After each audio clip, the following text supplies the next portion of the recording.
안녕하세요, 가치남입니다. 자, 오늘은 즐거운 토요일이죠. 다들 토요일인 만큼 즐거운 계획도 많이 세우시고요. 또 에너지 충전할 수 있는 그런 하루가 되었으면 좋겠습니다. 자, 오늘은 오랜만에 카카오 네이버 관련해서 말씀을 드려보고, 그리고 한 가지 주제만 말씀드리면 재미가 없잖아요. 언제나 그렇듯이 조금 더 추가적인 내용을 덧붙여서 말씀을 드려보겠습니다. 자, 일단 오늘 촬영 시간이, 저는 지금 금요일 장중에 촬영하고 있는데 아마 여러분들은 토요일 오전에 보시고 계실 거예요. 그래서 주가에 조금은 변동은 생길 수 있는 점에 대해서는 양해를 부탁드리도록 하겠습니다. 자, 최근에 카카오와 네이버의 주가를 보시면 지난 9월 초였죠. 급락이 나온 직전 가격, 그 가격에서 저점까지 거의 30% 가까운 급락이 나왔습니다. 자, 사실 대형주가 한 달 동안에 30% 급락이 나왔다는 것은 굉장히 큰 급락이라도 볼 수 있지만, 조금 더 긍정적인 시각으로 본다면 아주 좋은 매수 기회가 될 수도 있다, 그렇게도 볼 수가 있습니다. 자, 일단 지금 구간에서 제 생각을 먼저 말씀드린다면, 저는 솔직히 여러분들이 카카오와 함께 장기 투자를 하고 싶다면 지금 구간은 정말 매수하기 좋은 시점이지 않을까, 그런 판단을 하고 있어요. 일단 이렇게 판단한 이유에 대해서 몇 가지 말씀을 드려보면, 저는 어떤 종목의 주가의 흐름을 살펴볼 때 21선과 61선, 이런 추세선도 잘 살펴보기도 하지만 대체적으로 지지와 저항 역할을 많이 보면서 투자의 포인트를 참조하고 있습니다. 자, 그런데 카카오의 주가를 보시면 지난 저점 부근, 그 당시가 지난 5월달 액면 분할 당시 이후에 그때 저점하고 거의 맞닿아 있고, 여기서 지금 한 차례 반등이 나오고 또 주가의 방향성이 조금은 틀어지고 있는 그런 흐름이라는 것을 파악해 볼 수가 있을 거예요. 물론 이게 정확하게 변곡점이 될 것이다, 그렇게 단정을 지어서 볼 수는 없습니다. 그렇지만 주가라는 것도 어떻게 보면 관성의 법칙에 의해서 매수보다는 매도 물량이 많이 나올 때, 그 경우에는 이렇게 폭포수처럼 가파르게 하락이 나오지만, 어느 정도 매도 물량이 출회가 되고 이제는 매도와 매수 물량이 비슷해졌을 때, 그때는 이렇게 추세선이 또 돌아설 수 있는 그런 변곡점이 발생이 될 수 있거든요. 그래서 조심스럽게 지난 저점 구간, 이 구간이 변곡점이 되지 않을까, 그런 판단을 하고 있고, 물론 제 생각이 100% 확실할 수는 없기 때문에 여기서 다이렉트 상승이 나올 수도 있고, 한 차례 다시 이렇게 눌러준 뒤에 그리고 상승이 나오는 패턴이 발생될 수도 있습니다. 그렇지만 어떤 경우가 되던 간에 일단 11만원이 저점이 될 수 있는 가능성이 높다는 것에 대해서는 제 생각은 변함이 없고요. 또 이렇게 생각하는 이유에 대해서 수급을 보면서 말씀드린다면, 자, 먼저 카카오가 본격적으로 급락이 나왔던 당시가 9월 초였습니다. 그래서 카카오의 9월 한 달 동안의 수급을 보시면 외국인이 무려 1조 원 규모의 순매도가 나왔고, 기관은 약 5천억 규모의 순매도가 나왔습니다. 이렇게 대량으로 순매도가 나오다 보니까 아무리 개인들이 매수세로 받쳐준다고 하더라도 주가는 급락이 나올 수밖에 없습니다. 그런데 10월달 한번 살펴볼게요.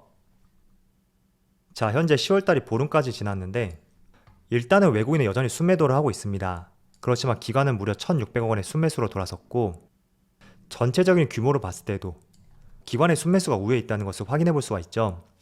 그리고 외국인 같은 경우에도 이번 주에도 계속 순매수가 들어오고 있는 만큼, 만약에 외국인도 기관만큼의 순매수를 보여준다고 한다면 충분히 추가 상승에 대해서도 기대를 해볼 수 있다고 생각하고 있습니다. 그래서 11만원 부근, 지난번에도 저점을 역할했었고 지지했던 역할을 했던 만큼 이 부근이 변곡점이 될 가능성이 높다고 판단이 되고요. 또 차트 흐름을 보시더라도 조금은 추세가 돌아서고 있는 듯한 그런 모습을 볼 수가 있잖아요.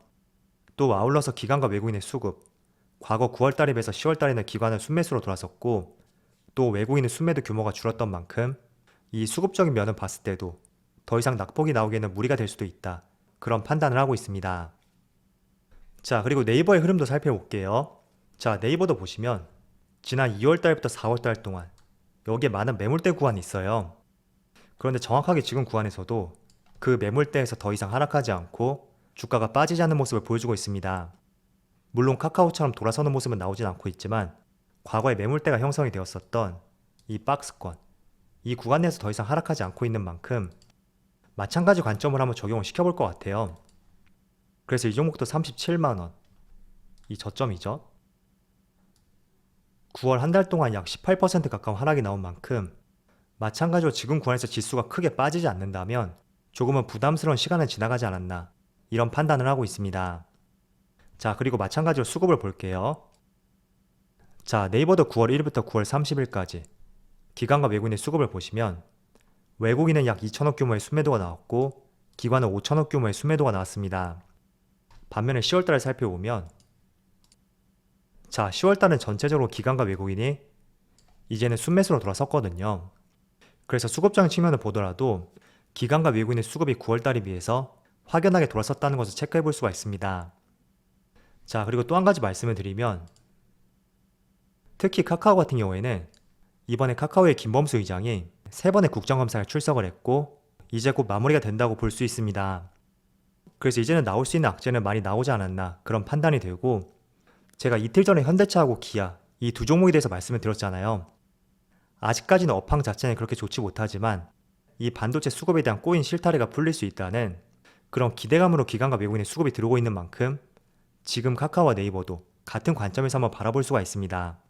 물론 규제라는 이슈가 아직까지는 카카오와 네이버의 주가를 발목 잡고는 있지만 그런 부분이 어느 정도 악재가 많이 노출이 되었고 이제는 더 이상 나올 악재가 부족하다고 판단되는 만큼 그런 맥락에서 기관과 외국인의 수급도 들어오고 있지 않나 그렇게 볼 수 있을 것 같습니다. 그래서 현대차와 기아와 마찬가지로 같은 맥락에서 한번 생각해 보시고요. 또 그럼에도 불구하고 카카오와 네이버 같은 경우에는 이번에 3분기 실적이 굉장히 양호할 것으로 전망을 하고 있습니다. 특히 네이버는 스마트 스토어의 거래액이 증가했고 또 카카오는 톡비즈 광고의 매출이 크게 증가하면서 두 기업의 실적을 견인할 것이라고 전망을 하고 있거든요. 그래서 수급적인 위치를 보나 또 과거의 매물대 그리고 국정감사의 마무리 시즌 그런 점들을 고려해 봤을 때는 이게 본격적으로 상승이 나올 수 있다. 거기에 대해서는 제가 장담을 할 수는 없을 것 같습니다. 그렇지만 이제는 더 이상 이 두 종목에 대해서 부정적으로 볼 수 있는 재료, 또 걱정할 수 있는 재료, 그런 재료가 어느 정도 소멸될 수 있는 그런 시점이라고 판단이 되니까 한번 여러분들도 같은 관점에서 이 두 종목을 바라보시는 것도 좋을 것 같습니다. 자, 그리고 어제 사회적 거리두기와 관련해서 새로운 개편안이 발표가 되었어요. 제가 내용을 조금 살펴보니까 백신 접종 완료자 4명을 포함해서 수도권 내에서는 8명까지 모임이 가능하다 그런 발표가 있었고, 독서실을 제외한다면 영업시간을 그대로 적용하겠다는 조금은 아쉬운 발표도 함께 있었습니다. 자, 그래서 새로운 사회적 개편안에도 불구하고 지금 하나투어의 주가를 보시면 코스피 지수가 양호함에도 불구하고 지금 1%의 하락이 나오고 있고, 모두투어도 마찬가지죠. 지금 0.75% 하락이 나오고 있습니다. 그래서 아무래도 이런 부분은 새로운 사회적 거리두기에 대해서 개편안이 발표가 되었다고 하더라도 실질적으로 인원 제한 말고는 모일 수 있는 시간, 그런 것들은 크게 변한 것이 없기 때문에 리오프닝 관련주에 별다른 반응이 나오지 않고 있다고 판단해 볼 수가 있습니다. 그래서 아무래도 조금 더 큰 파급력을 미치기 위해서는 저는 새로운 사회적 거리두기 개편안보다는 위드 코로나, 그게 조금 더 큰 파급력을 미치지 않을까 그렇게 생각을 하고 있습니다. 그래서 어쨌든 조금은 긍정적일 수 있는 내용이 발표가 되었지만 주가가 별다른 반응을 보이지 않는다고 해서 너무 아쉬워하지 마시고요. 또 기대해 볼 수 있는 재료, 앞으로 꾸준히 발생될 수 있는 만큼 리오프닝 관련주는 지금 시점에서 꼭 관심을 가져야 되는 대표 업종 중에 하나라고 판단을 하고 있습니다. 자, 그리고 최근에 리오프닝 관련주 중에서 대표적으로 항공주, 이 항공주의 흐름이 조금은 부진한 모습을 보여주고 있어요. 지금 대한항공을 보시면 35,000원 부근, 직전 고점까지 올라왔었는데 이 전고점을 돌파하지 못하고 이렇게 무너지는 모습이 나오고 있습니다. 마찬가지로 아시아나항공, 이 종목도 29,300원까지 올라갔었는데 최근 들어서 이렇게 조금은 부진한 모습이 나오고 있죠. 그리고 대형 항공주뿐만 아니라 작은 LCC 기업들까지 조금은 약세 흐름이 나오고 있습니다. 자, 일단 이런 이유가 나오고 있는 가장 큰 이유는 바로 유가 상승 때문이라고 판단하고 있어요. 제가 여러분들에게 꾸준히 에너지 관련주가 상승하고 있다고 말씀드렸고, 대표적으로 WTI 지금 70달러 넘어서 80달러 초반까지 가파르게 상승하는 흐름을 보여주고 있습니다. 자, 그런데 항공주 같은 경우에는 국제 유가의 상승에 따라서 연료비가 증가할 수 있고 이런 부분이 영업이익을 훼손시킬 수 있는 주된 이유가 될 수 있습니다. 그렇다 보니 최근 들어서 가파른 상승 흐름이 나오고 있었던 국제 유가, 그 유가의 영향을 받았을 가능성이 높다고 판단을 해볼 수가 있고요. 그렇지만 작은 LCC 기업에 비해서 대한항공과 아시아나항공 같은 경우에는 화물 운송이라는 기대감을 가져볼 수가 있어요. 특히 최근에 화물 운임이 올라감에 따라서 여기서 대한항공과 아시아나항공도 조금 이익을 증가시킬 수가 있고, 또 통상적으로 하반기에는 물류업체 대목으로 꼽히는 만큼 이 화물 운송에 대한 기대감도 가져볼 수 있는 장점이 있습니다. 반면에 LCC 기업들, 조금 작은 저가 항공사 같은 경우에는 이 화물 운송보다는 여객선으로서 활용하는 경우가 상당히 많기 때문에 약간은 다른 흐름을 보일 가능성도 있다고 판단해 볼 수가 있습니다.